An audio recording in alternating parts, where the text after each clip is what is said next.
So hey guys and welcome to another video of my channel. तो MCU अपने phase 4 में enter कर चुका है, जहां पे वो नए कैरेक्टर्स को इंट्रोड्यूस कर रहे हैं और उन्हें लेकर मूवीज बना रहे हैं, जैसे कि Shang Chi and legend of ten rings या फिर इटर्नल्स मूवी, जहां पे इटर्नल्स को इंट्रोड्यूस किया जाएगा। इसी के साथ साथ वो कुछ पुराने हीरोज के सेकंड और थर्ड मूवी भी ला रहे हैं, जैसे कि Spiderman no way home, Doctor Strange into Multiverse of Madness, Antman and the Wasp Quantumania. पर मार्वल भी इस चीज को अच्छे से जानता है कि कुछ भी हो, हम हमारे फेवरेट इनिशियल एवेंजर्स को नहीं भूल सकते। हम अभी भी उस आयरन मैन को मिस करते हैं जिसने एंड गेम में थैनोस को हराया था, या फिर उस कैप्टन अमेरिका के एक्शन को जो कि अब बुढ़े हो चुके हैं। और इसलिए मार्वल थॉर की 4th मूवी भी ला रहा है। पर इतना ही नहीं, मार्वल काफी और सीक्रेटली चीजें प्लान कर चुका है हमारे इनिशियल अवेंजर्स यानी कि iron man, captain America, Hulk जैसे कैरेक्टर्स को लेकर, जो कि आपको नहीं पता। कुछ ऐसे सीक्रेट प्रोजेक्ट्स जिनके बारे में सुन के आप हैरान हो जाएंगे, जहां पे हल्क की लाइव एक्शन सोलो मूवी है तो आयरन मैन का रिटर्न भी है। तो आज ऐसी ही चीजों के बारे में हम डिस्कस करने वाले हैं। Without wasting any more time, चलिए वीडियो को शुरू करते हैं।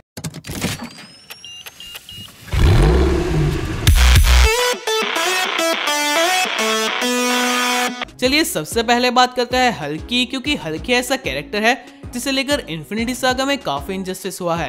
पहले तो हल्क की हमें एक सोलो मूवी देखने को मिली थी, द इनक्रेडिबल हल्क, पर उसके बाद यूनिवर्सल स्टूडियोज और मार्वल स्टूडियोज के बीच में प्रॉब्लम हुई, जिसकी वजह से हल्क का रीकास्टिंग हुआ। और हमारे बाकी के एवेंजर्स की 3 सोलो मूवीज अब तक हमें देखने को मिल चुकी है, यानी कि आयरन मैन, कैप्टन अमेरिका और थॉर की 3 मूवीज।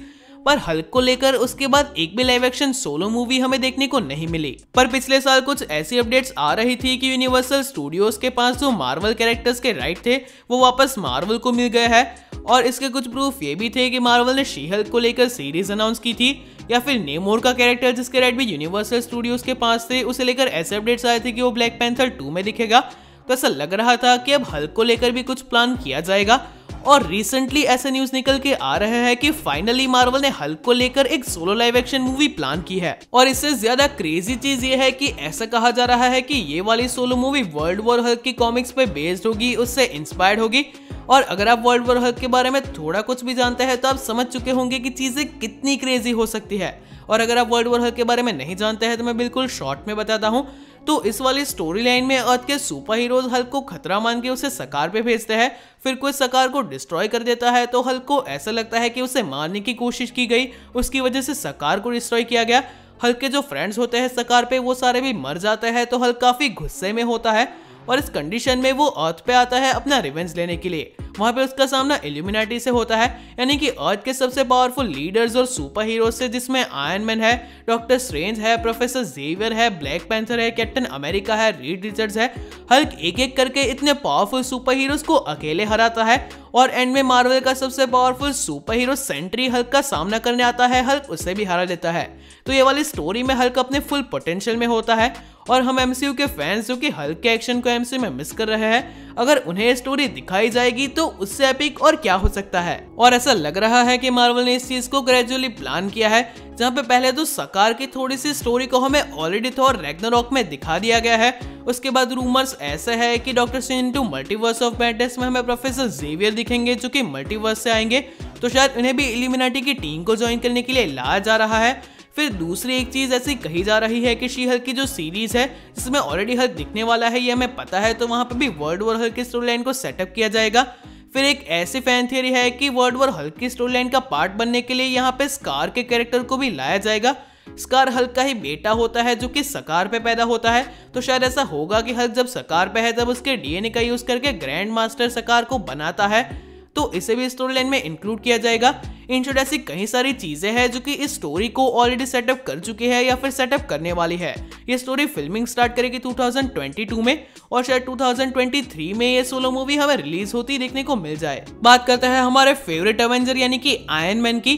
तो देखो, आयरन मैन को लेकर तो लोग तब से क्वेश्चन कर रहे हैं जब से उसके एंड गेम में डेथ हुई है कि आयरन मैन के कैरेक्टर का रिटर्न होगा या नहीं, इस कैरेक्टर का रिटर्न कैसे होगा। और इस कैरेक्टर का रिटर्न हमें इसलिए भी मुश्किल लग रहा था क्योंकि रॉबर्ट डाउनी जूनियर जो कि आयरन मैन के रोल को प्ले करते हैं, उनकी एज काफी हो चुकी है और वो ऑफिशियली ऐसा कह चुके हैं कि वो हमेशा के लिए इस रोल को छोड़ चुके हैं। तो इस कैरेक्टर का रिटर्न काफी इम्पॉसिबल सा लग रहा था।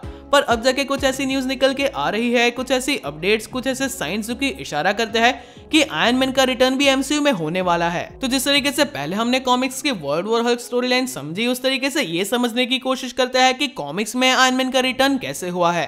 तो सिविल वॉर 2 के दौरान जब आयरन मैन की डेथ हो गई थी, उसके बाद आयरन मैन को आर्टिफिशियल इंटेलिजेंस की फॉर्म में रिजरेक्ट किया गया था, यानी कि उसने खुद को एक एआई की फॉर्म में स्टोर किया था, जिसे रिरी विलियम्स नाम की एक लड़की ने एक्टिवेट कर दिया और आयरन मैन का रिटर्न हुआ एक एआई की फॉर्म में। और जब एंड गेम में हमें आयरन मैन की डेथ दिखाई गई और उसके बाद उसका फ्यूनरल हुआ, वहां पे भी हमने देखा कि आयरन मैन ने अपना एक होलोग्राम बनाया था जिसमें उसने अपने मरने के बाद का मैसेज छोड़ा था।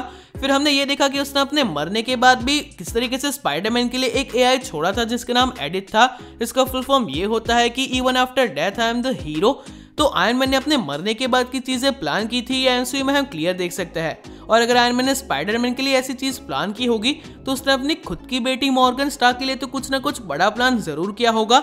और तभी से फैंस स्पेकुलेट कर रहे हैं कि आयरन मैन का रिटर्न होगा, वो भी आर्टिफिशियल इंटेलिजेंस की फॉर्म में। और उसके बाद तो मार्वल ने आयरन हार्ट को लेकर सीरीज अनाउंस कर दी। आयरन हार्ट यानी कि वही रिरी विलियम्स जो कि कॉमिक्स में आयरन मैन को वापस जिंदा कर चुके हैं मशीन यानी कि एआई फॉर्म में। तो ऐसा लग रहा था कि अब तो पक्का एमसीयू में भी आयरन मैन को रेजरेक्ट किया जाएगा और इसी सेम चीज को रेप्लिकेट किया जाएगा जो कि कॉमिक्स में हुई थी। उसके बाद आपको ये तो पता ही होगा कि आर्मर वॉर्स की सीरीज है जिसमें लीड रोल में हमें वॉर मशीन यानी कि कर्नल जेम्स रोड्स दिखेंगे। उसे लेकर ऐसा कहा गया कि ये सीरीज भी कनेक्टेड होगी आयरन हार्ट की सीरीज में। और रिसेंटली जब आर्मर वॉर्स का वर्किंग टाइटल रिवील हुआ तो उसका वर्किंग टाइटल था रिगाटोनी, यानी कि यहाँ पे भी टोनी के नाम को क्लियरली मेंशन किया गया है। तो नाउ आई एम 100% श्योर कि एमसीयू में भी आयरन मैन आर्टिफिशियल इंटेलिजेंस की फॉर्म में वापस जिंदा हो रहा है और रिटर्न कर रहा है। और यहाँ पे एक अच्छी चीज ये भी है कि अगर इस कैरेक्टर को एआई की फॉर्म में हमें दिखाया गया तो उसके फेस मोशंस और बातें इतनी क्लियरली दिखाने की जरूरत नहीं है, क्योंकि आफ्टर ऑल वो एक मशीन है। तो यहाँ पे उन्हें एक्टर की भी जरूरत नहीं होगी और वो सीजीआई का यूज करके ही आयरन मैन के कैरेक्टर को रिबिल्ड कर पाएंगे। चलिए अब बात करते हैं कैप्टन अमेरिका की, क्योंकि कैप्टन अमेरिका की एज तो हो ही चुकी थी एंड गेम के टाइम ट्रैवल के बाद। पर फिर falcon and the winter soldier series के पहले ही एपिसोड में ऐसा कह दिया सैम ने स्पीच के दौरान कि कैप्टन अमेरिका की डेथ हो चुकी है। पर ये बात मैं नहीं मान सकता, क्योंकि वो एमसीयू जहां पे योंडू की डेथ को भी इमोशनली दिखाया गया था, पैगी कार्टर जैसे कैरेक्टर का फ्यूनरल तक दिखाया गया था, और आपने देखा ही है कि टोनी स्टार्क का फ्यूनरल कैसे दिखाया गया, उसे किस तरीके से रिस्पेक्ट दी गई। वहां पे कैप्टन अमेरिका की डेथ को डायरेक्टली बोल देना कि हाँ उनकी डेथ हो चुकी है वो एक्सेप्टेबल नहीं है। पर फिर falcon and the winter soldier series के ही और एक एपिसोड में ये भी हिंट दी गई कि कैप्टन अमेरिका की डेथ नहीं हुई, जहां पे कहा गया कि इंटरनेट पे ऐसे रूमर्स है कि वो अभी भी जिंदा है और मून पे किसी सीक्रेट बेस पे रह रहा है। और ये भी डायरेक्टली रेफरेंस है कॉमिक्स का, जहां पे कैप्टन अमेरिका ओल्ड हो जाने के बाद मून पे एक बेस पे रहता है और वहां से वो शील्ड को डायरेक्ट करता है और सुपर हीरोज को गाइड करता है।